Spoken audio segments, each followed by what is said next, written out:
for Buck too, because he got to see his boys play on that team.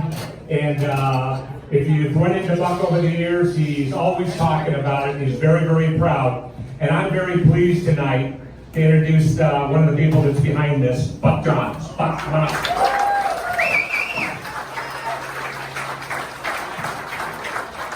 The chairman of my board is around here somewhere. I don't see her. Where the hell is my right? Okay, all right. Here she is. Here she is. Get up here, honey. Okay. All right. We were out here early this morning putting up all this wacky stuff on the walls here and commemorating Colleen. Tribute to Chiarelli for putting the video of 25 years ago together. Will O'Neill is a city councilman here in Newport Beach, and he was a shot putter at Leland J. Stanford Junior College.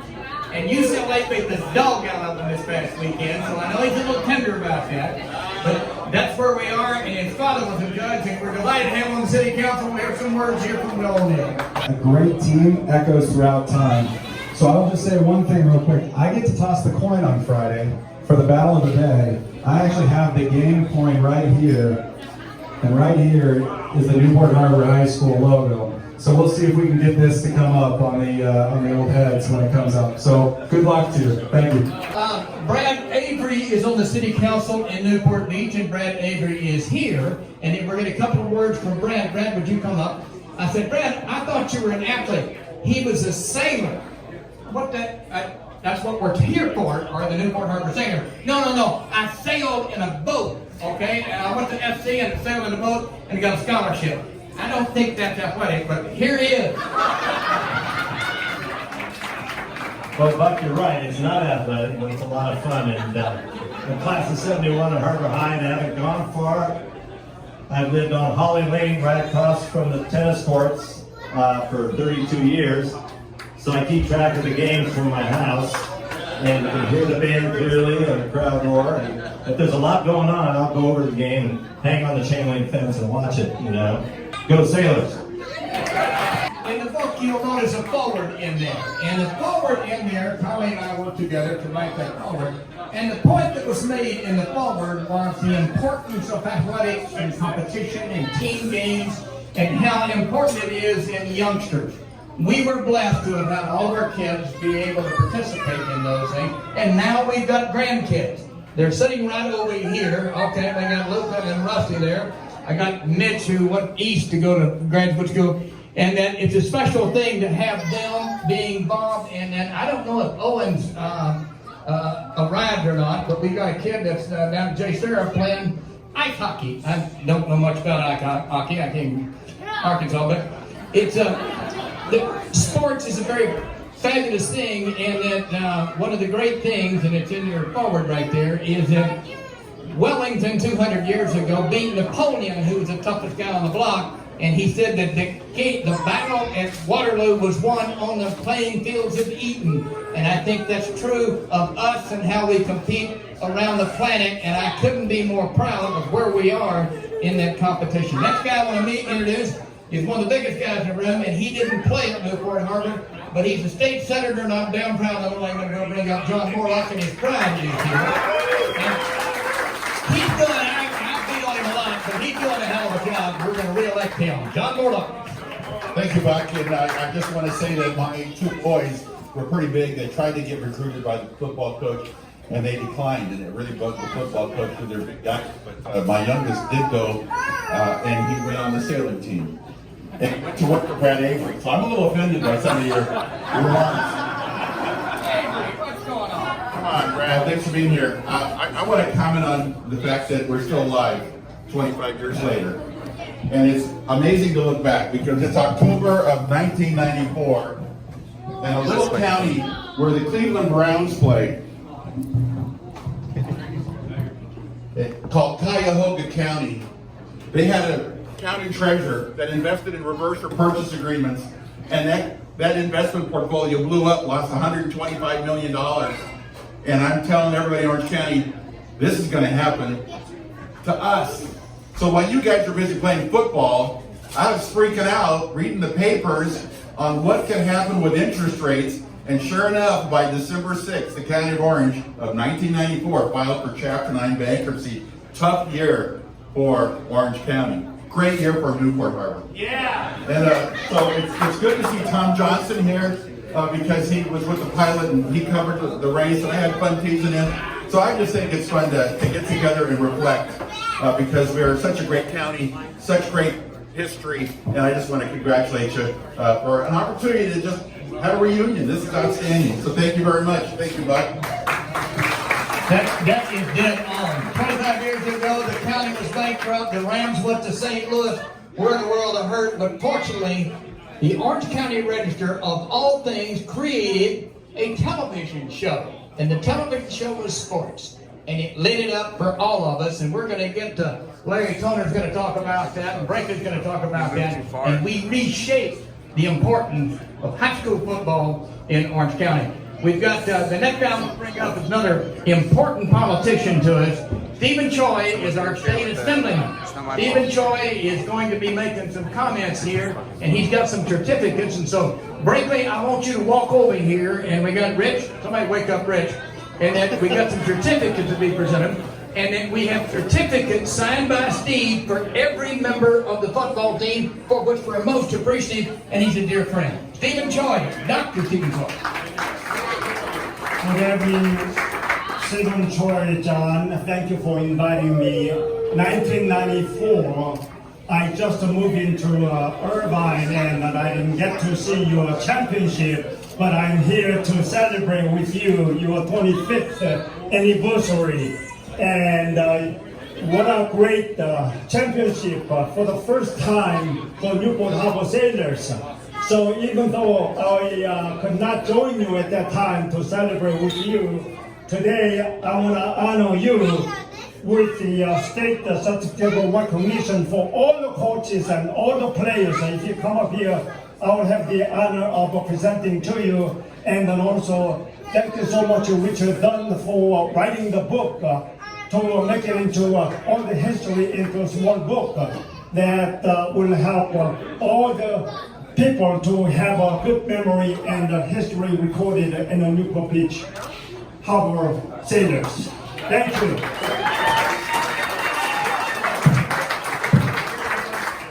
Okay, Jeff Brinkley, the coaches, thank you. All right, Richard Dunn is the historian writing the book, The 14 Wins. Thank you. Congratulations. Thank you. And remaining on, you can get it from Bucks or your coach and to save our time. Thank you. Dr. Stephen Choi, we're going to re-elect this guy back, and he's got a bigger plan.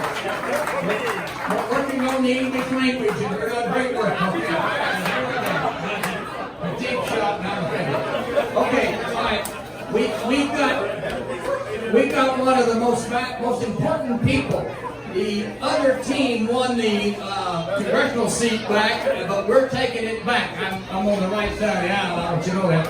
And we've got our county supervisor, who is a highest-ranking member that was born in Korea and still an elected official. And she brought her husband tonight, which is not so good. But Michelle Steele is here. She's the Orange County supervisor, and we're honored to have her. And she's been a treasured friend of all of us in Newport Beach. Supervisor Michelle Steele. Thank you very much. I wrote my English too, so thank you. I just want to say congratulations to family and athletes and all friends. And I tried to read a little bit, what is this about? And I was reading about this.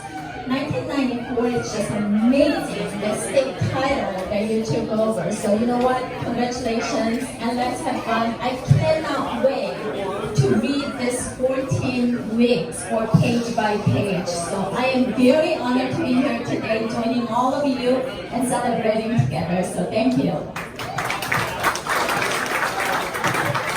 Michelle Steele, we have a national committee man for the Republic. Here's a certificate right here. Here we are. Michelle, get back over there. We're not done. Sometimes you have to deal with this stuff. And, let's face it, Sean's not very good. Okay, here, we have a certificate that we want to present to Brinkley. Where did Brinkley go? Brinkley, get back up here. Okay, here he comes. Brinkley, you got his new shirt on tonight, and then impressive. I know, it changes. Okay, get a picture. Get a picture. Brinkley, hold the flag up here. All right. Yeah, get hold the flag up. It's a little complicated. Okay, I got my sister-in-law put together a video with probably the most successful high school football coach in Orange County, and maybe the planet. I don't know. Bruce Robinson did a tribute to Brinkley, and you're going to enjoy that. He had another big win on last Friday night, but he blew it up in class to St. John Bosco this next weekend for the national championship. 25 years ago, there were two undefeated teams. He was one of them, and we were one of them, and he paid a tribute that I think you're going to enjoy. We teed up there.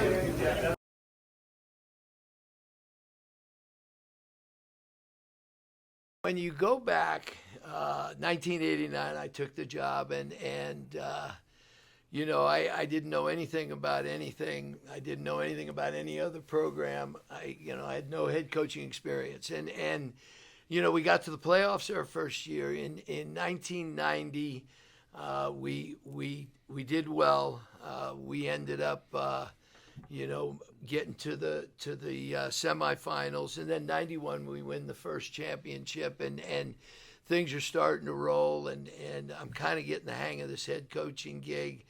And then 94 was a magical year, and I'm asked all the time now.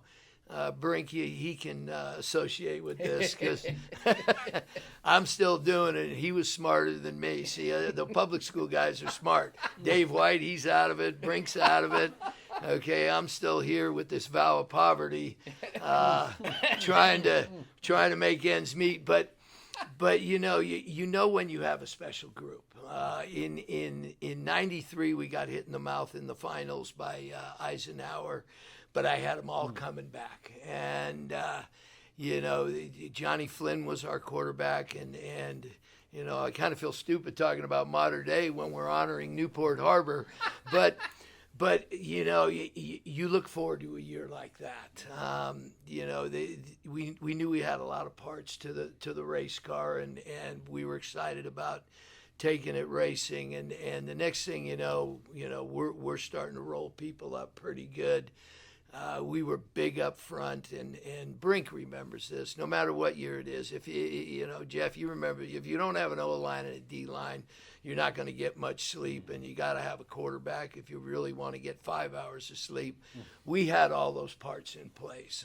We were big and physical up front, and John Flynn was going into his senior year, and John will go on and become Lieutenant Colonel Flynn, retired now, and so things were lining up good for us. But now I want to switch over because I want to know if Brinkley remembers this. Okay, we talked OCN.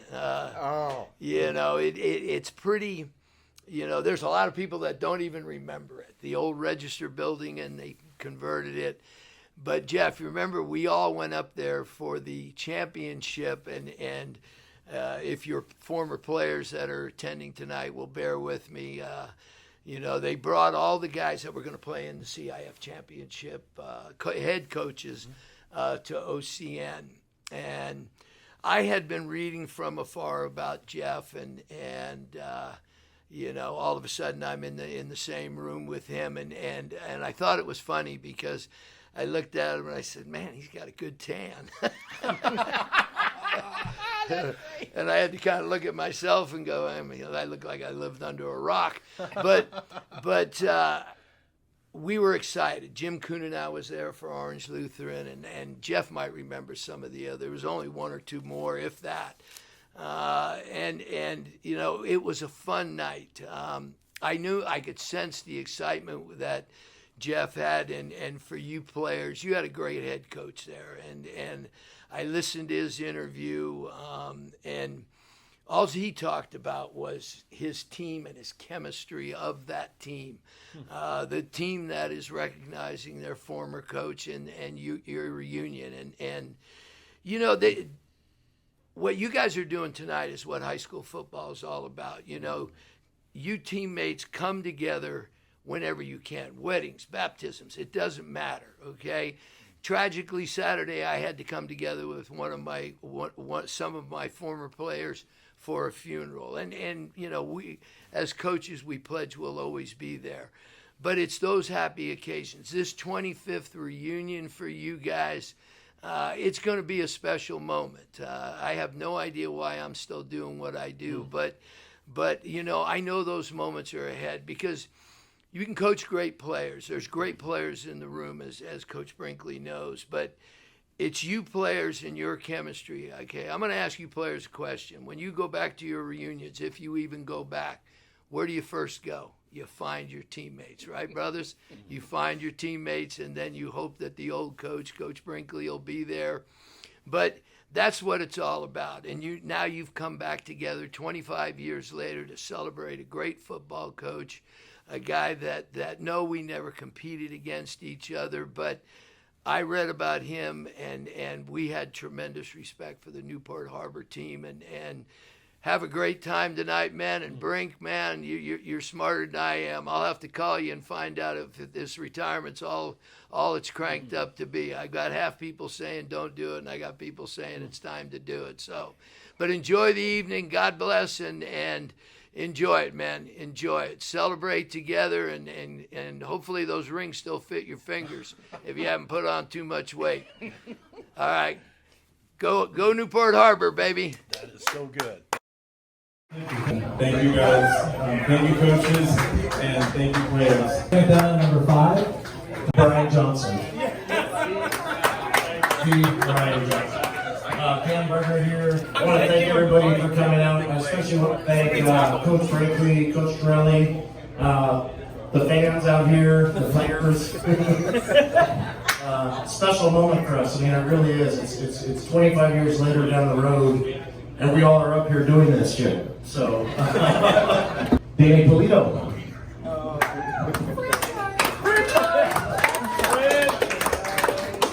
Greetings, everybody. Thanks for coming. And all I have to say is that I was petrified, being the youngest, and everybody always asks me what made this team so great, and all I have to say is it's a great bunch of seniors. Joe Urban played fullback and linebacker, and this was something that I still remember to this day. I mean, like Danny said, we were sophomores, and this group of seniors here led a team to an incredible season and something that we'll remember as a group for the rest of our lives. I'm Jack Hogan, and I saved the bacon.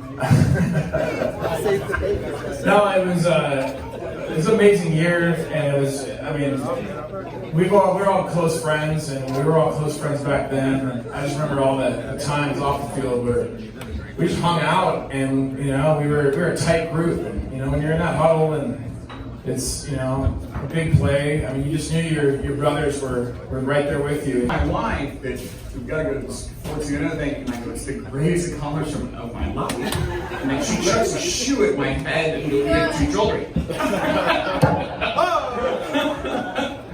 Okay, first off, I can't thank the coaches enough. Toner, thank you so much. Torelli, I love you. Brinkley, you're okay. Vargas, it just, all you guys, it meant so much to us as young men growing up, getting to watch you guys take care of us and train, teach us how to become guys and could do things that we didn't think that we could. And we did it, and at the end of the deal, you kind of look around, you get tears in your eyes, you give us big hugs, and you go, anything you want to accomplish, you can. And at that time in our lives, that's what we needed to hear. And I love you for it. And we're going to teach that to them. Same thing you taught to us. Love you.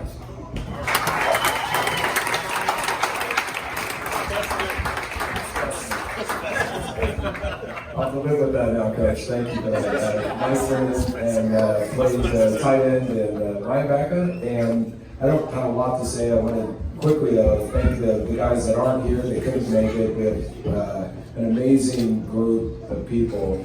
And of course, you're seeing a small portion, but I think we're pretty well represented. I think we got one series in us, Coach. I don't know if you We got this one, as Coach Brinkley used to say, we're not as good as we once were, but we're as good once as we ever were.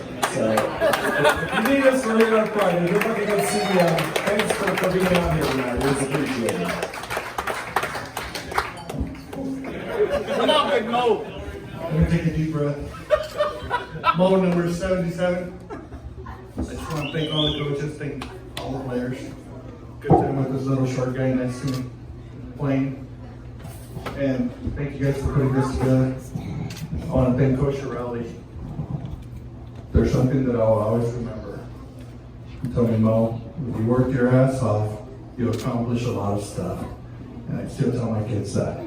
And I appreciate that. I still remember it. Thank you guys. I'm Andre Woodward, and I guess I was number 12, but my role was pretty limited on the team.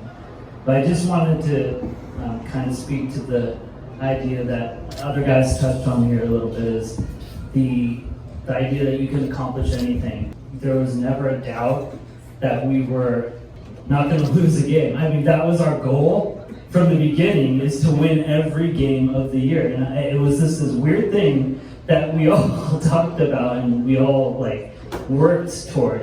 Once the last I guess spring, whatever, we went through, and then we just kept working together and talking together, and then we made a commitment to all of us, to each other, to achieve this goal. Remember, I love you guys.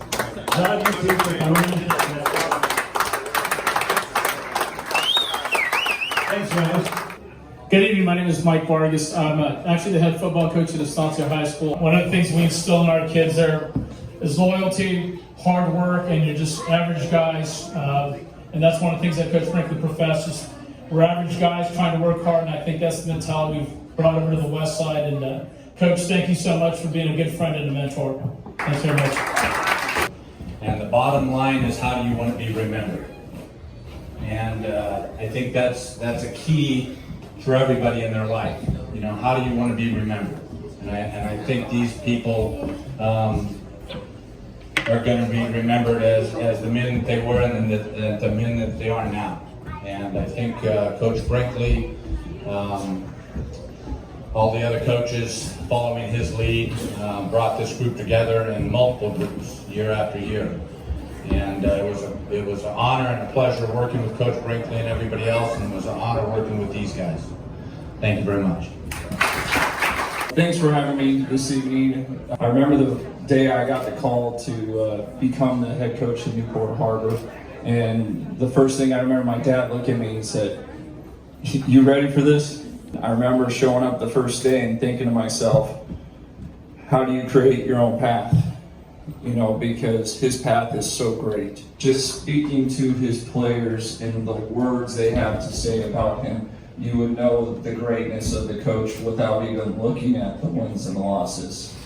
14-0 is an impressive feat. What you guys accomplished is more than just the wins and the losses. It's the bond, the families, the camaraderie, the love that every one of you have for each other. I can only hope to have the same kind of effect in our future TARs. Coach Brinkley, congratulations tonight on this evening. Congratulations on the amazing career to your coaching staff. Put your hands together for Brian Therio. It's always good to be here with Buck, Colleen, and my press corps, Robin Carlson, Barry Faulkner, Richard Dunn, and you know, we're from the 70s, and I've been on Billy Johns Jr. all these years, and oh well, our teams and all 100 teams at Newport Harbor except this team. One coach at OCC said to me, "If what if and buts were candy and nuts, I'd be Mr. Chips and you'd be Mr. Goodbar." There ain't no Mr. Chips and Mr. Goodbar on this team, and there's no woulda, coulda, shoulda.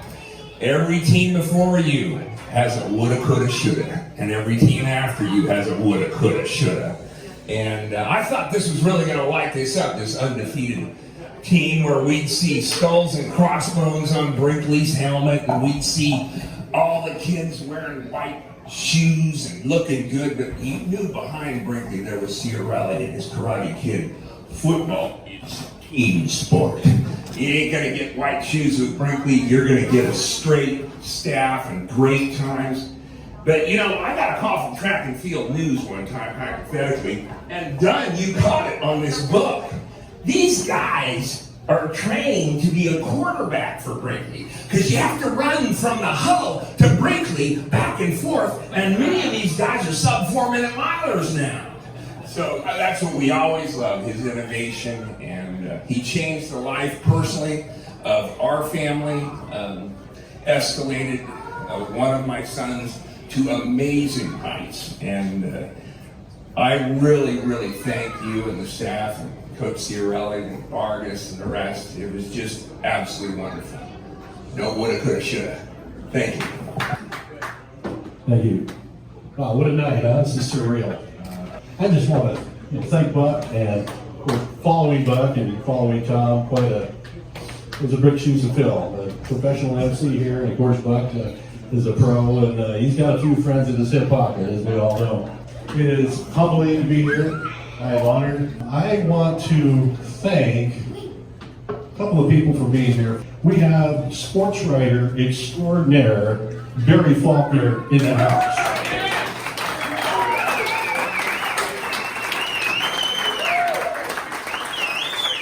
All right, sit down, we're good. Also, somewhere, we have a legend of sports writing and sports editing. The press box at Newport Harbor High is named after this individual, Roger Carlson. Roger. My mom's halfway through reading the book, and she looks at me, and she goes, "Is Brinkley really that handsome?" There's a special opposing coach. His name is Larry Tony.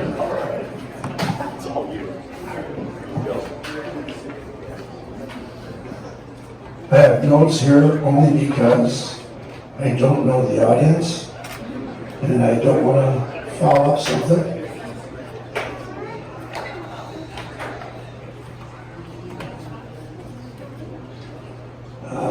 I'll start off by clarifying. I know 8 languages, but I don't speak 8 languages. I only speak 6. And as far as the hut drill, I did not design it. That was all Coach Dana. The only thing I did was make sure they did it the way he instructed it. And some coaches didn't want to do that after he left, and we put it back in place the way it was supposed to be. Now, I'm going to make a few comments. I didn't realize that I was going to follow another coach, but I have some comments I want to say before I get into the team. I'm going to read some of it. I don't like to read it, but I'm not used to reading it. I'm going to just talk. But I'm going to read this. Sports are a great endeavor.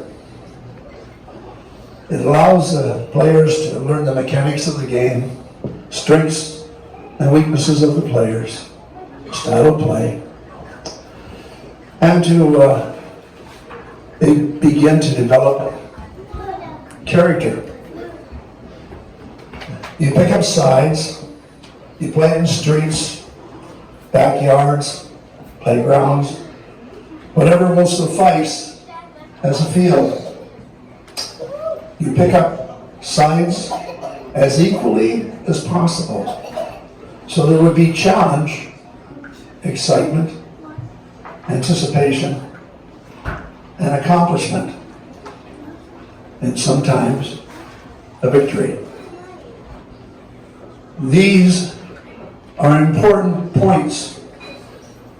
Every little kid understands that. Equality is significant to the dare. Some coaches never learn that. They want all the key players before the game. ensuring there will be a victory. Every little kid knows that this guarantee erases any sense of the game. Because you boys, I'm talking now to the players here, because you boys knew Newport Harbor were graced with principled coaches. Coaches that obviously understood the dignity of work and the honor of honesty. These coaches, I know were several, but I only know two, Brinkley and Chiarelli. These coaches took what they were given, pushed, pulled, and prodded till they had championship capabilities. No guarantees, but certainly capabilities. At Servite, we felt, while you were a formidable opponent, that we were your equal. We had brave men as well. In breaking down the problem that you were, we knew Chiarelli was a weight room demigod. We knew Brinkley was a bottomless pit of quiet resolve and purpose. On film, your teams were smart, tough, disciplined, and unyielding. Certain players stood out. The quarterback, he led well, was unflappable, controlled under pressure. He was a big factor. Plato was a great athlete, good receiver, linebacker, but good on short and long routes as well. Not all receivers are. And then you had Freeman, who was a outside linebacker and a genuine Division I prospect, which he turned out to be. But they had a guy on the team, on the film, that seemed to live in the opponent's backfield. And as we watched film, we realized that we had to somehow blunt this guy. Now, I've talked with his father several times, and I've never really had this conversation with him. So I'm going to take some liberties. Mr. Johns, and I'm referring to the boy, was of great concern. He wasn't very big. He stayed low to the ground, he was quick, and he was scary strong, and ruined all offensive flow in the opponent. Some people can knock people down, some people can, have great athletic skill, but he was different. He would get somehow in the backfield and just screw up everything, all right? Team after team, play after play. So we broke him down a little bit differently. You watch the film, and then the coaches, we got together and said, well, what do you think? Well, we got to find out about this kid Johns. So could we do a little bit more research, because what he's doing is somehow inexplicable. And so we looked into the father, and we found out that he went to the University of Arkansas at the same time as guys like Jimmy Johnson and Switzer, Broyles. Now, two of those three were thugs.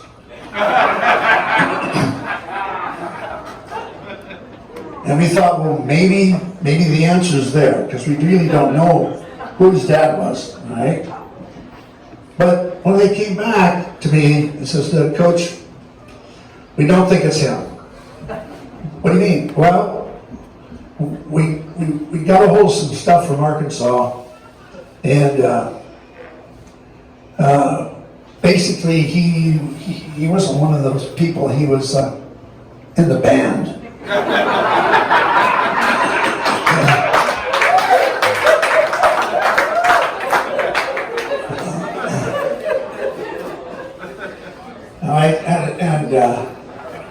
There was a picture, one of the things that came back to us, but under the picture, there was a passage that it said, "Runt of the litter." What does that mean, Coach? I says, well, Arkansas is, they're the Razorbacks. And I said, most people are not going to know this, but Razorbacks are pigs or hogs.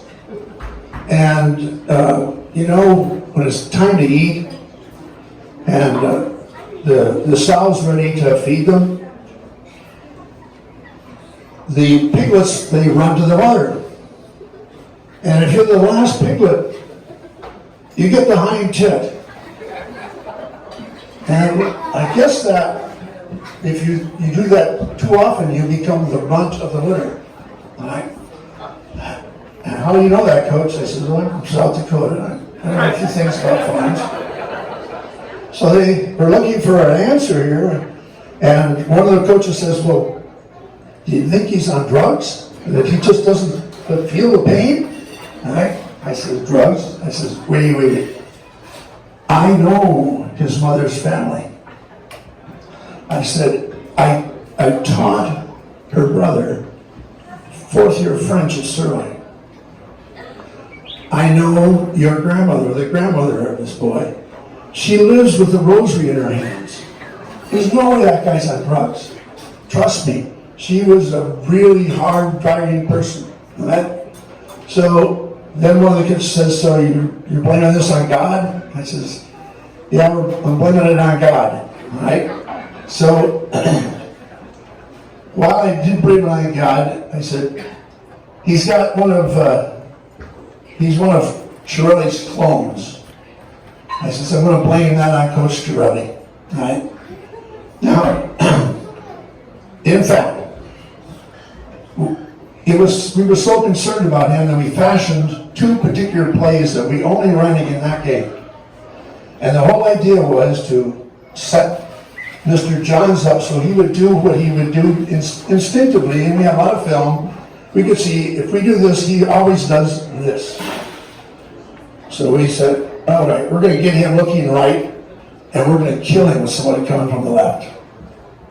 That's how we opened that game with that play. It was called 35-fold. Except, Johns didn't cooperate. He didn't fold. All right? That game was a great battle. Johns did sack our quarterback 3 or 4 times. He raised havoc in our backfield. But we functioned sufficiently enough to be there in the end. In that last minute, it was an even-Steven ball game, and now the tide is going to turn a little bit because your coach was smarter than I was and basically won the game. On that last score, it was a perfect pass from a poised quarterback to the specimen Freeman. Freeman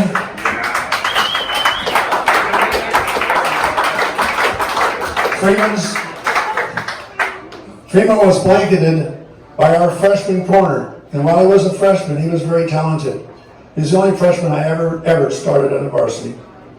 Vince Reed, who defended what I thought was a very good play well. The pass came right over the top. It looked like Vince had made the catch impossible, but Freeman played it perfectly, caught it, and scored. It was a great game.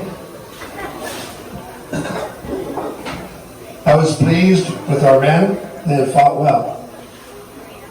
But we were beaten by the better team. And you had the honor of the championship, which you justly deserved. And for that, I congratulate you. Thank you.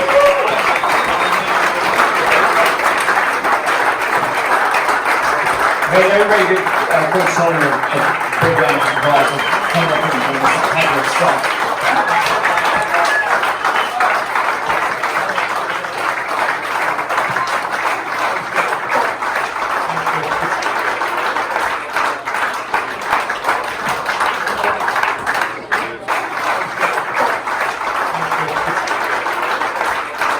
So every kid that was a part, on average, that was a part of Newport Harbor High, got to experience a football team that went to a CIF championship game, thanks to this guy, Jeff Brinkley.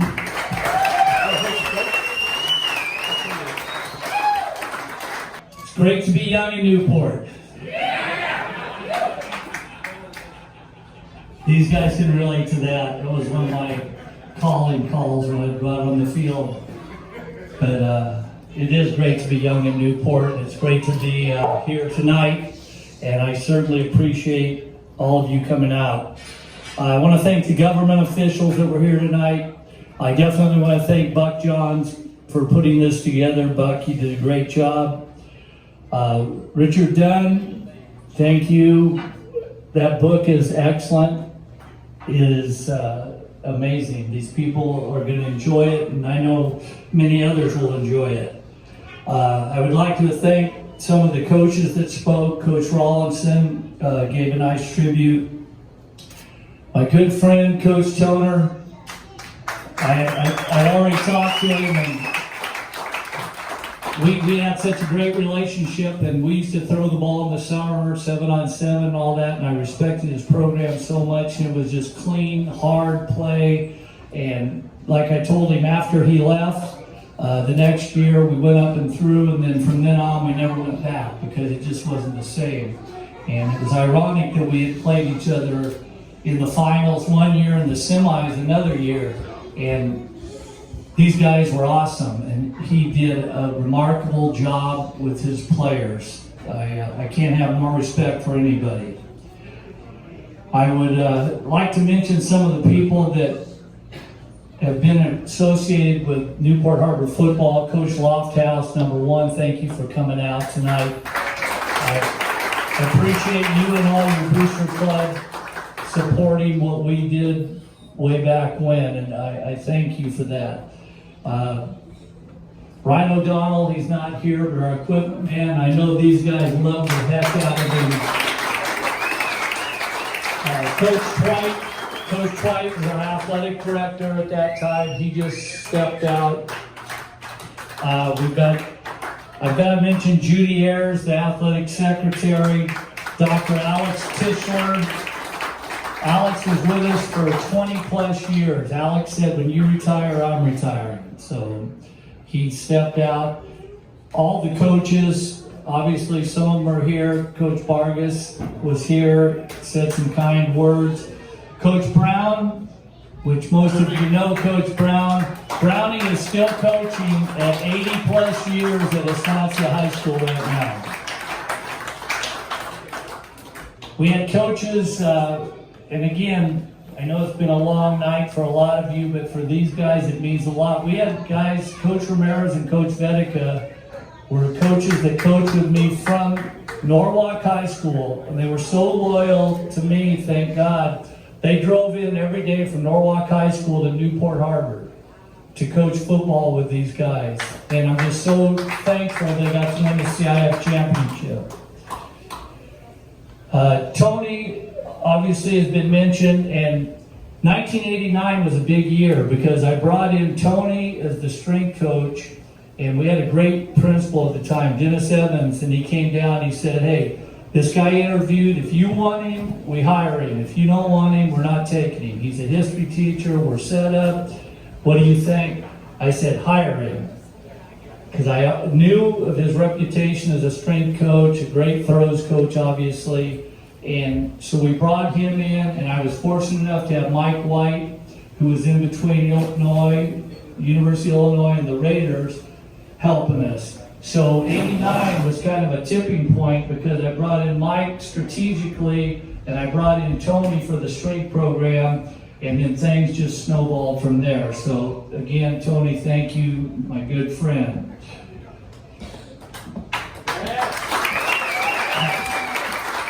I'd also like to say that I follow great tradition, because I don't want to think that, or make it sound like I did anything on my own, because there were great coaches and great players before me.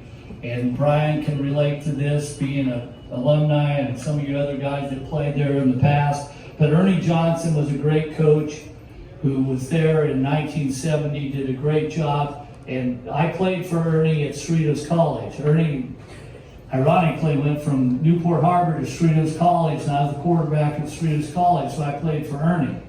But anyway, he was a legend at Newport, even though he was only there for the 1 year. Bill Pizzica, great coach, did a great job. All these guys love him. He, God bless him. He's passed away, and he was a great man. And then Mike Giddings, who I followed. Mike had coached professionally with the 49ers, the head coach at Utah, and all these other places. And it wasn't something that I went in, and all of a sudden I created this thing. It was a thing that had built for years, and it just hadn't happened the way that it happened for all of us. People ask me why we were successful and all that stuff in 94. So I kind of sat there, the last couple of days and put this together. And, number one, we had great senior leadership. The guys that were seniors were great leaders. And I kept telling my teams from then on, I said, I've never had a great team that didn't have great senior leadership. Because those are the guys that have been around the program, and those are the guys that got to set the tempo, and those are the guys that are going to set the mindset of this program. And we never had a great team that did not have that. We had good people, great work ethic. That was the second thing. They were guys that worked hard and understood practice tempo and how to practice and how to push each other. I remember doing a thing on the whiteboard. This was actually beyond chalk. I started with the chalk, but we got into whiteboards. But I drew up, and I don't know if these guys will remember this or not, but I drew up 2 roads on the board. I drew up a perspective drawing. You like that? That's the old art class. Somebody must have told me that when I was sleeping in the chair next to him. But I had a perspective drawing, and then I had next to it, I had a track, like the track and field, like a track. And I said, here are your choices. Go on the track, and it's an easy road. You can just keep going. But you just keep going in circles. I said, take this perspective drawing. I said, look down at the end. I said, that's the promised land. I said, there are going to be obstacles. There are going to be rocks, stones. There are going to be guys screwing up. There are going to be mistakes made. There's going to be all this stuff going on. But at the end, you hit the gold mine. So which do you want? And these guys sat there, and I don't know, you may not even remember it, but I think they decided that they wanted the hard road, and they took it. And it also meant being a good person off the field. Because we didn't want, after a win, to come back the next day and have some guy caught for drinking or doing something stupid. And I used to tell these guys, I said, the only thing that can ruin tonight is for you to go out and screw up after the game. And knock on wood, they are pretty good.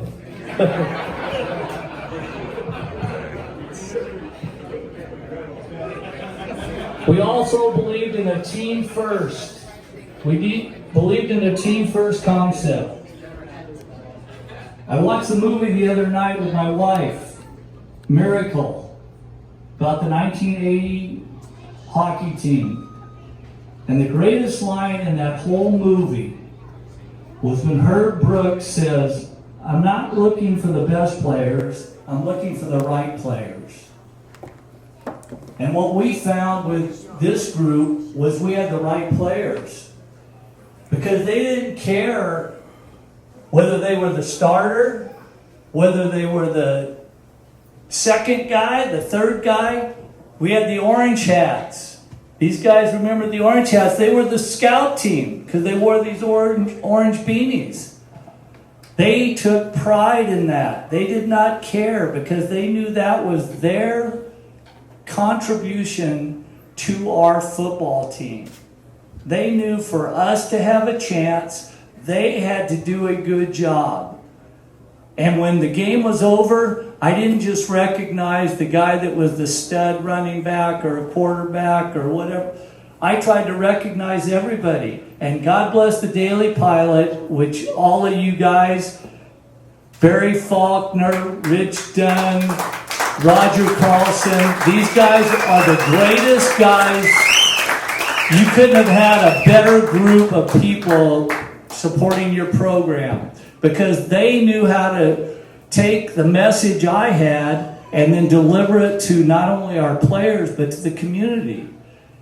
And they did an article on the scout team, which was unbelievable, which made those guys feel as important as they should be.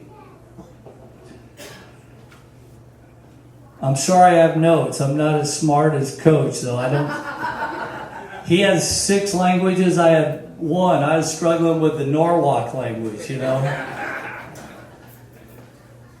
Schematics was a big part of it. You've got to give your players a chance to have success. Put them in a position to do what they do best. I think that's what we did for the most part, and that's what was our goal as coaches. Put them in a position to do what they do best. You know, nowadays, we could have been a hell of a lot more creative probably. We had some guys that, you know, but the game has changed and, you know, I would probably be a little bit more creative with it, but back then, we were very creative and we did what we had to do to get them in a position for success. Winners find a way to win. We always felt we were okay. Because I did. I always felt we were okay. I have a good story. I was fortunate enough to be inducted into the Hall of Fame for CIF, and when I was at the meeting or banquet, whatever it was, and Jim Hartigan and I talked, and he said, "You SOB," he goes, "we were kicking the crap out of you, and you kept going on the field, clapping your hands, saying, 'We're okay, we're okay.'" He goes, "I was looking over there saying, 'You're not okay. You're losing 14-0. And I kept telling these guys, "We're okay."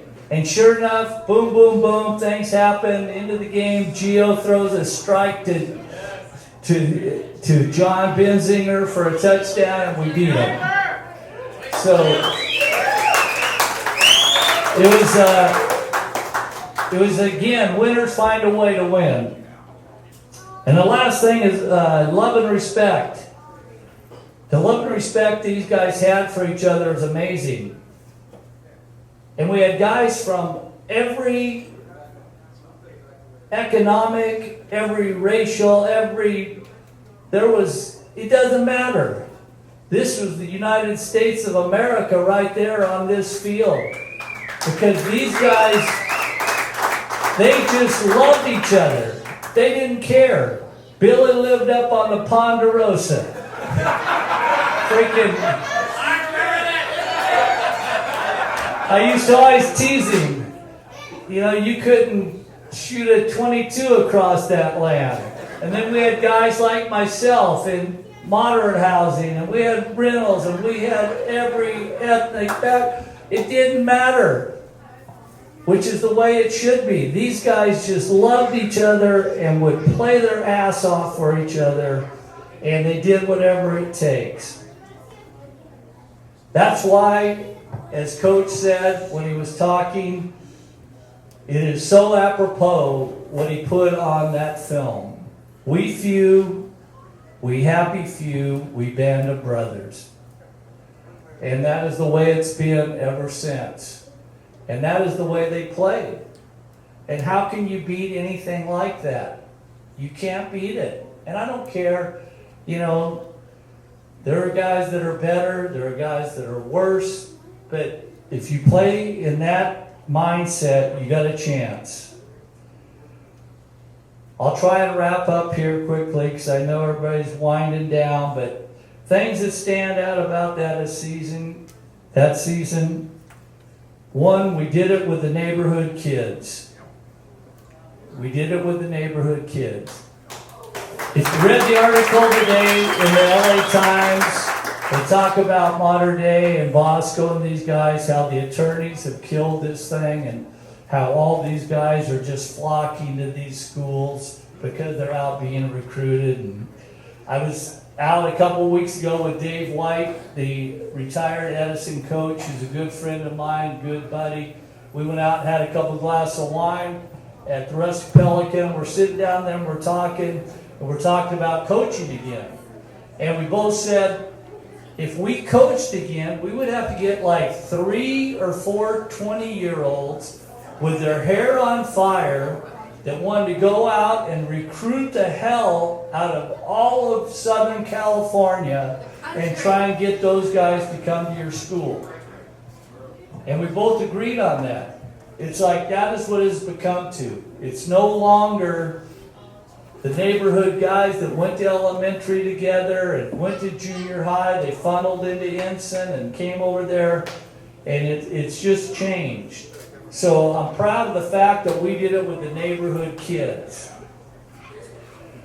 You know, the 1992 and 94 changed the whole dynamics of Newport Harbor football. 92, we made the finals for the first time, which had never happened in, 60-some years. It never happened. And so then 94, we ended up going undefeated, obviously, and winning CIF. It just changed the mindset. So then from then on, people thought, yes, we can make the finals. Yes, we can win CIF. And we started having success. And like they had talked earlier, once every 4 years, we were in the finals. So if you came in as a freshman, you had a pretty good chance of making the finals at some point. The curse of that thing was the fact that we went from Division 6 to Division 1. And I was just telling Coach, I said, what happened to 5-4-3-2? So now all of a sudden you go into Division 1, we go up, we're really good a few of those years. Believe me, we could have won CIF. But we go up and we're playing, Notre Dame, and then you got to go back and play Long Beach Poly, and it's a tough road. Anyway, these guys played a tough schedule. They played a lot of ranked teams. Savannah, back then, they were ranked number 1. We went in and played them. They beat them. They became a targeted team, obviously, because they had success, so people want to knock you off, and they give you their best. Foothill, unbelievable game. These guys think they made the decision, but I'm telling you, when I walked out there, I knew we were going for it. But these guys, it's like when I used to talk to the quarterbacks, I'd say, do you want to throw a post or do you want to throw a corner? And anytime you let the young man make the decision, I think they have a lot more confidence in it. And so whether you're going that direction or not, but if you give them that ability, these guys believe in it and they make it happen. And obviously they made it happen. We played Servite. I think we were the originator of the RPO, even though it wasn't the RPO. It wasn't a run-pass option. It was a run-pass option in terms of verbal, because we told Gio, 5 in the box, we're going to run stretch.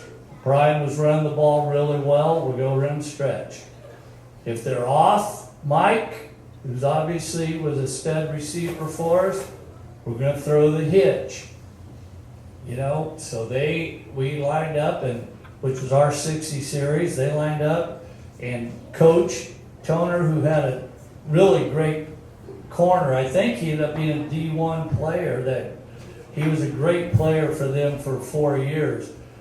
Press, Mike, and Gio checked into a fade and threw the ball, and obviously it's history. But anyway, it was nowadays probably built into the whole system, so you just call stretch and everybody adjusts the routes and they go from there. But I'll wrap this up, and I just want to say the real success is seeing you guys now and how you contribute to society and how great of people you've become. And I look at these little guys and girls running around down here, and it makes me proud to be a part of that, because hopefully whatever we instilled in you, you've instilled it in your children, and they are going to take it to their children. You know, and I've always said there's a lot of turds out in the world.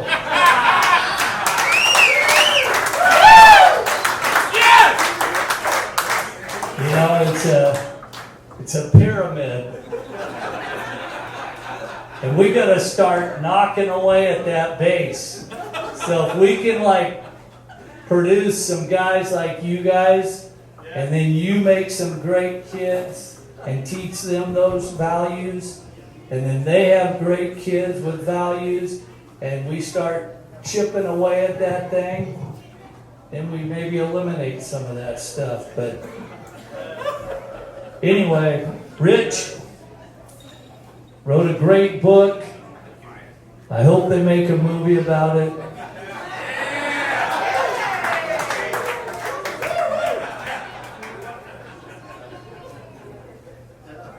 Say something? Yes, thank you. We got Russell Crowe, hopefully going to play you in the movie. We got Robert De Niro to play Sir Ali, or maybe Dwayne Johnson. I'm going to give this back to Tom. John, you good? You want? Yeah. I'm going to finish. Let me finish. The last thing I just want to say is I was one of the fortunate ones. You know, even though the book and all the other stuff's going to go on, but as Blake Shelton's song says, I lived it. Thank you very much.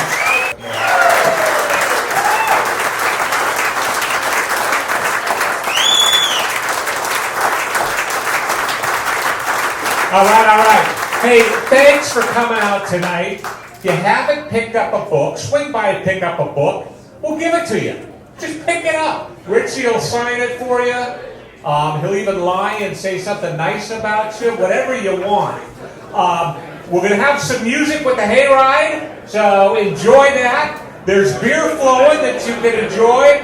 Buck Johns, thank you very much for throwing this batch, and we wish you a safe and wonderful evening. How about it? Go Tars this weekend. Let's bring one home.